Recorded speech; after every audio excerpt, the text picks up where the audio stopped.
Bom, hoje nós veremos um tema dos mais interessantes, que são as rochas ígneas, né? Nós vamos viajar por granitos, vulcões, etc. Espero que vocês aproveitem bem essa aula, né?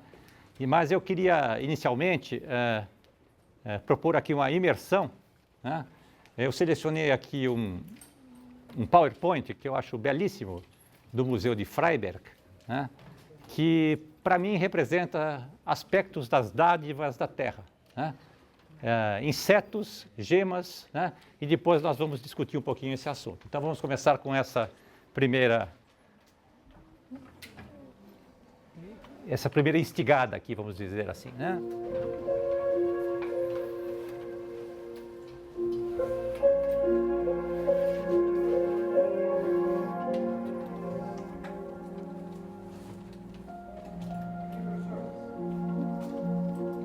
Baixar um pouquinho aí. Isso, obrigado.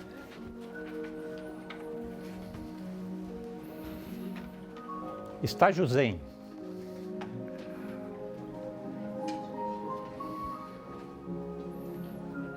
Bolívia.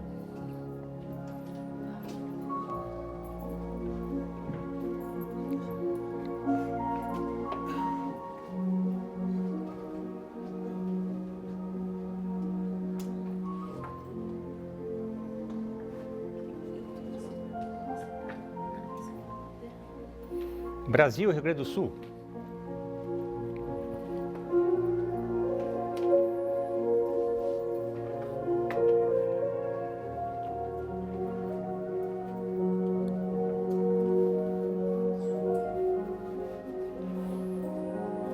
Museu de Freiberg, na Alemanha.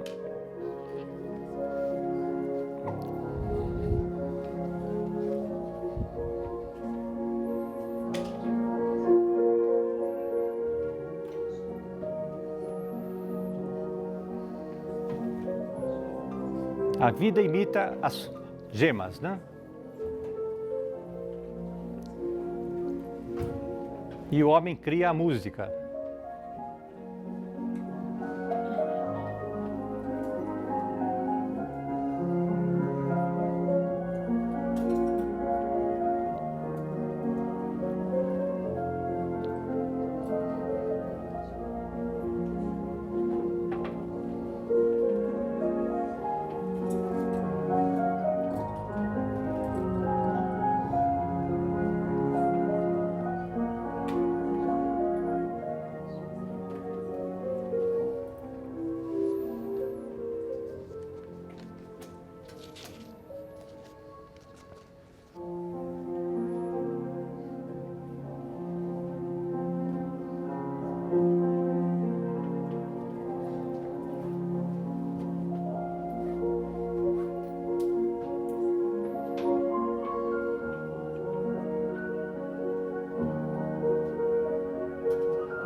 Distribui.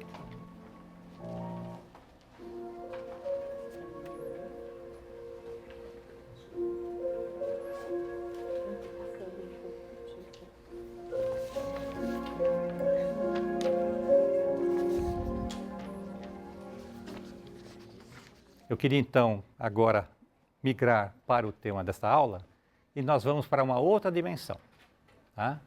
Nós vamos para a dimensão da tectônica de placas, né? Os continentes e oceanos se movimentando como uma dança, né?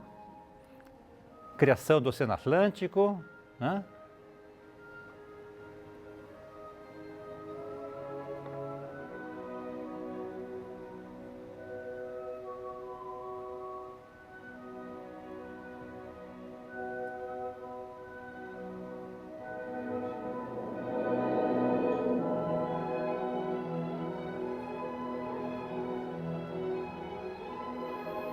Por que eu mostrei esta animação? Porque esse movimento, né, até lúdico dos oceanos, né, nessa 60 segundos, né, na verdade, representa o processo fundamental da Terra, né? A modificação do nosso planeta ao longo do tempo geológico. E nesta dimensão, os processos geológicos são tremendos, né? Acontecem modificações no clima, mudanças fundamentais na atmosfera, né? Novos oceanos são criados, né? Vulcanismo, terremotos acompanham este processo, né? Quero mostrar também, então, dentro dessa linha de pensamento, né, algo já mais intenso. Erupções vulcânicas, terremotos, né? Olha que curioso, gente.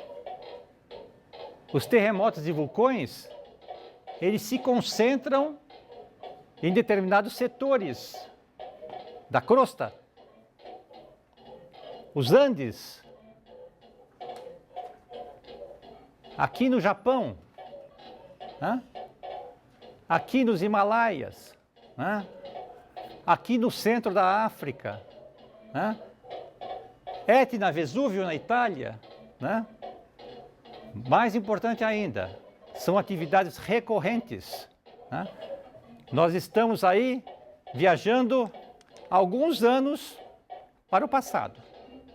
Apenas alguns anos para o passado. É o registro que nós temos desses episódios que representam, né, a resposta superficial dos processos internos que acontecem no planeta. Se nós admitimos que a temperatura era muito maior no passado, ou seja, as correntes de convecção eram muito mais intensas no passado, esses processos eram muito mais frequentes, muito mais, né? Se aqui a gente vê algumas dezenas de vulcões, registros de vulcões ou terremotos, lá seriam centenas, milhões, milhares e assim por diante, né? Vejam que essas atividades estão começando a desenhar linhas que são limites de placas. Placa pacífica, placa de Nazca, placa sul-americana, a placa africana e assim por diante. Então, vulcões acompanham terremotos, né? E eles se concentram em determinadas áreas da crosta terrestre. Áreas que nós sabemos que estão divergindo, como é este caso aqui da cadeia mesoceânica, né? Cujo centro está aqui na Islândia, por exemplo, onde tem vulcanismo recente, né? Ou acompanhando, né, o que nós chamamos Círculo do Fogo, né? Que é esse limite aqui da placa pacífica, né? Então, estudamos os vulcões para conhecer melhor, vamos dizer assim, a morfologia da superfície do planeta, mas também para minimizar os riscos que os vulcões nos trazem, porque os continentes são habitados. Chile, Colômbia, né, que são áreas sísmicas e com vulcões, olha aqui a América Central como temos vulcões, Costa Rica, Nicarágua, etc. Toda a costa oeste dos Estados Unidos, Japão, né, e assim por diante, né? Aqui, o sul da Itália, Etna, Vesúvio, áreas intensamente habitadas e que já foram destruídas, por exemplo, Pompeia foi destruída, né, várias vezes por atividades vulcânicas. Então, aí está, por exemplo, a importância de estudarmos esses fenômenos.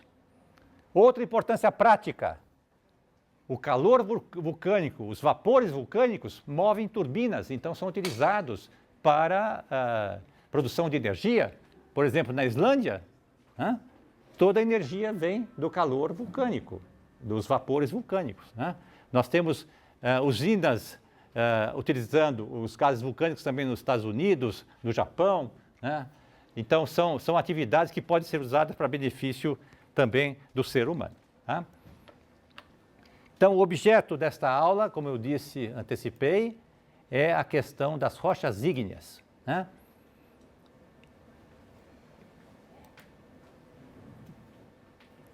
Então, aqui está o roteiro desta aula. Né? Deixa eu ver se está funcionando aqui, um momentinho só. Está. Né? Então, nós vamos definir o que são rochas ígneas, o que é o magma, né? Que é o material que dá origem às rochas ígneas. Né?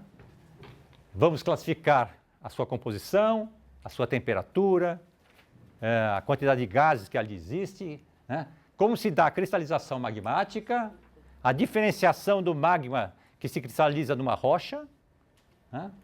O plutonismo, que são os processos que acontecem em profundidade e consolidam rochas em profundidade, rochas ígneas, né? E o vulcanismo, que acontece na superfície, né? Que são objeto, então, de grandes estudos atualmente, por conta da sua importância prática ou mesmo sua importância como risco vulcânico. Né? Definição. Então, rochas ígneas são formadas pelo resfriamento do magma. Ou seja, é uma rocha que nós consideramos primária. O magma em profundidade se resfria, sobe à superfície, né, se derrama, criando uma rocha ígnea, né, pela sua solidificação. O magma é uma palavra grega que significa pasta ou massa, né, e ele contém uma quantidade variável de gases voláteis, por exemplo, o enxofre, né, e outros gases, né, sulfídrico. Né. Em geologia, nós usamos o termo para caracterizar todo o material fundido ou parcialmente fundido que vai dar origem a uma rocha ígnea. Né? São as definições que vocês podem encontrar tanto no Decifrando a Terra, como também no Para Entender a Terra, os capítulos respectivos. Rochas ígneas são rochas resultantes da cristalização do magma, desta pasta, desta massa, que está em profundidade. Né? São de origem primária, né? E têm a ver com variações de calor interno do planeta. Nós já sabemos que o interior do planeta é regido por pressões e temperaturas. Né? Quanto mais profundo, maiores as temperaturas, maiores as pressões. Mas em determinados momentos, nós temos alívio de pressão, temperatura alta, funde a rocha em profundidade. Tá? O manto, que é rochoso, né, é sólido, vai criar envelopes fluidos. É onde está o magma. Né?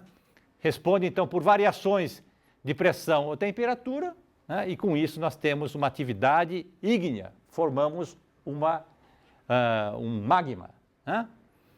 Esse magma, por ser fluido, né? Ele se expande e tende a ascender, a subir gradativamente e pode chegar à superfície e se derramar. Né? Quando se derrama à superfície, nós o chamamos de um processo vulcânico. Se porventura esse material subir e se consolidar internamente na crosta, nós teremos um processo plutônico. Né? Obviamente, se nós temos um material se resfriando, o magma se cristalizando em profundidade, as temperaturas vão diminuir lentamente. Né? Estamos em profundidade, né? 10, 15 quilômetros. Né? Em razão disso, nós teremos a formação de uma rocha ígnea grosseira, porque as temperaturas vão diminuindo em profundidade. Né? E lentamente. Então, os minerais têm tempo de se cristalizar e de se agigantar. Né? Por outro lado, se o material esse magma chega à superfície e se derrama, o resfriamento é instantâneo. Forma-se uma rocha fina. Né? Claro que nós temos minerais aqui, só que são minerais diminutos. Com a lupa eu poderia observar esses minerais, mas a olho nu eu não consigo. Eu vejo uma massa disforme, sólida, né? Que é uma rocha clássica, nós chamamos basalto. É uma rocha do resfriamento da lava de um vulcão, né? E que se cristaliza como um basalto. Ou pode se cristalizar em função da sua composição como um riolito, Rocha fina também, composição diferente, mas se formou em superfície. Duas rochas vulcânicas com composição diferente. Esta rocha vulcânica pode ter alta quantidade de gases. Tá? Resultado, criam-se orifícios, né, que representam os espaços por onde os gases escaparam. E com isso a rocha se cristalizou. Muitas vezes ocorrem reações, né, nesses orifícios e nós temos a cristalização de minerais diminutos, muito interessantes, são vítreos, né, como neste caso aqui. Né? Então, uma rocha vulcânica, no caso vesicular, são vesículas esses orifícios por onde escaparam os gases. Né? Da mesma forma que as rochas vulcânicas se diferenciam quimicamente, nós também temos nas rochas plutônicas, né, materiais diversos. Né? As cores representam isso. As cores representam agregados de minerais com composições químicas diferentes, compostos químicos, né, que dão cores diferentes para esse material. Duas rochas plutônicas, portanto. Né? Podem ser até rochas escuras também, como esta aqui, olha, né, que é uma rocha também grosseira, formada em profundidade, que é o gabbro, granito e gabbro. Né? Vocês terão oportunidade de conhecer em detalhe esses materiais. Muito bem. Uma outra forma, então, em vez de falarmos rochas plutônicas, ou seja, de profundidade, e rochas vulcânicas de superfície, nós podemos usar o termo intrusivas, que são as profundas, plutônicas, né? E as rochas extrusivas, sinônimo, vulcânicas. Né? É uma classificação que a gente utiliza também corriqueiramente. Tá? Lembremos que os conjuntos de rochas na superfície ou em profundidade na crosta, elas obedecem a um arranjo, ao que nós chamamos de ciclo das rochas. Né? Então, as rochas ígneas, né, podem ser intrusivas quando se cristalizam em profundidade, né, conforme eu comentei, ou elas podem chegar à superfície e se cristalizar como vulcões, rochas efusivas ou vulcânicas. Esse material pode ser erodido, e esse material erodido, sedimento, vai se depositar numa região deprimida topograficamente, por conta da ação do vento, água, né, e assim por diante. Esse material se deposita, se compacta, formando uma rocha sedimentar. Como nós sabemos que o planeta é dinâmico, né, nós temos as áreas convergentes e divergentes por conta das subducções, na questão da dinâmica terrestre, tectônica de placa, tanto as rochas ígneas como as rochas sedimentares podem ser deformadas em profundidade. E ao se deformarem, elas criam novos minerais que serão estáveis às novas condições de pressão e temperatura. Formaremos uma rocha metamórfica. Em síntese, na natureza nós temos 3 classes de rochas. Tá? Rochas primárias, rochas ígneas, e rochas secundárias, ou seja, formadas a partir de outro material, que são as rochas sedimentares e as rochas metamórficas.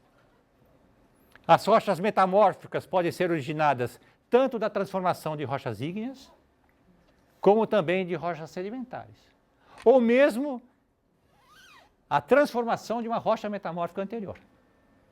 Ou seja, novamente, o planeta é dinâmico, ele se movimenta, né? Aquela animação que mostrei a vocês mostra que os continentes se separaram e se juntaram, novas formas foram formadas, novas montanhas. As montanhas nada mais são do que rochas metamórficas, por conta do encurtamento, por conta da compressão. Né? E nesses locais nós podemos ter fusão, criando magmas, e nós vamos ter rochas ígneas. Né? Deu para entender, pessoal? Tudo bem? Tá? Então, onde é que forma-se o ciclo das rochas? Essas 3 classes de rochas. Ora, quando eu tenho uma placa descendo sobre a outra, o material sólido chega em profundidade, a altas temperaturas, vai fundir uma parte, criando magma. Esse magma é invasivo criando rocha intrusiva plutônica, ou pode chegar até a superfície para formar um vulcão. Se eu tenho aqui relevo formado, erosão vai atuar e vai depositar os sedimentos em todo esse local, né, criando rochas sedimentares. As deformações aqui desse local, né, vão causar estresse das rochas, criando rochas metamórficas. Limite convergente, nós teremos rochas vulcânicas, magmas, rochas plutônicas, vulcânicas, rochas metamórficas e rochas sedimentares. Vamos detalhar um pouquinho mais o que é o magma, portanto. Tá? Então, o magma, essa pasta, esta massa, como definição da palavra grega, contém 3 partes. Uma parte sólida ainda, tá? Que são minerais que se cristalizam a altas temperaturas, são os primeiros minerais a se cristalizarem. Isso é interessante porque a câmara magmática, vamos dizer, ela tem espaço, então esses primeiros minerais eles têm formas muito bem definidas. Tá? Muitas vezes são gemas, né, que são depois aproveitadas economicamente. Tá? Temos, claro, a parte líquida, fluida em profundidade, né, que é a fusão da rocha, propriamente, né? E nós temos uma parte gasosa, né? Vapor de água, CO2, enxofre e outros elementos, flúor, cloreto, né? E outros. Né? Quanto maior a proporção de gases, mais o magma se movimenta. É como se fosse um foguete, né? Impulsionado pelos gases. Né? Quanto mais gasoso, nós temos um magma explosivo. Grandes explosões, vulcões explosivos. Né? Se as quantidades são menores, né, o magma vai subir e se cristalizar de uma maneira mais tranquila. Lembrando que a constituição química dos minerais também vai ser um fator dependente desse processo mais ou menos explosivo do magma. Detalhando um pouquinho mais, magma é uma mistura de silicatos com gases dissolvidos, mais ou menos gases dissolvidos, uma fraçãozinha sólida ainda ali presente, os 3 componentes. Aqui estão os principais voláteis ou gases. Né? Vejam, água presente. Vamos fazer aqui uma extrapolação. Se nós sabemos que no passado tivemos muito mais atividade vulcânica, né, essas emanações gasosas levaram para a atmosfera o H2O, vapor de água. Então, os primeiros mares, primeira água livre presente nos primórdios do planeta, vieram da atividade vulcânica. Tá? Claro que houve contribuição de meteoros que trouxeram também gelo, né, que criaram os primeiros oceanos, mas os vulcões foram importantes nesse processo. Quais são os componentes não voláteis? Sílica, óxido de alumínio, óxido de ferro, óxido de magnésio, etc. São os elementos principais, são 8 elementos principais que são constituintes primordiais do planeta. Estão presentes desde o início do planeta. Tá? E aqui tem um composto especialmente importante, que vai nortear o comportamento dos magmas. É o SiO2, conhecido como sílica. Tá? Esse composto forma polímeros, que têm uma forma cristalina de tetraedros. Tá? Quanto mais polímeros tem este magma, mais viscoso ele é. A sua configuração cristalina dificulta o seu transporte, o seu movimento. Ele se movimenta lentamente. Mais uma outra extrapolação. Se eu tenho alta viscosidade do magma, né, os gases vão ficar pressionados nesse magma. Vão ser difíceis de serem, durante o seu trajeto, vão ser difíceis de serem eliminados. Resultado, magma explosivo. Tá? Por outro lado, se eu tenho baixa quantidade de sílica, ou seja, poucos polímeros, né, esse magma flui mais lentamente, né? O alívio de tensões é mais calmo, portanto, esse magma é menos explosivo. Exemplo, vulcanismo do Havaí, né? No vulcanismo lá das Ilhas Havaianas, nós podemos chegar até a boca do vulcão e observar lá as lavas sendo eliminadas, sendo derramadas e assim por diante. Tem passeios turísticos que o barco chega na costa do Havaí e você vê as lavas chegando no mar, né? As fumacinhas, né? Então é o roteiro turístico, né? Agora, quem mora ao lado do Vesúvio já tem a história contada, né? Pompeia foi destruída, né? Herculano foi destruída. São magmas ricos em polímeros, explosivos, e quando acontece a explosão, destrói tudo mesmo, né? São quilômetros cúbicos de cinzas, né? As rochas adjacentes são destruídas, né?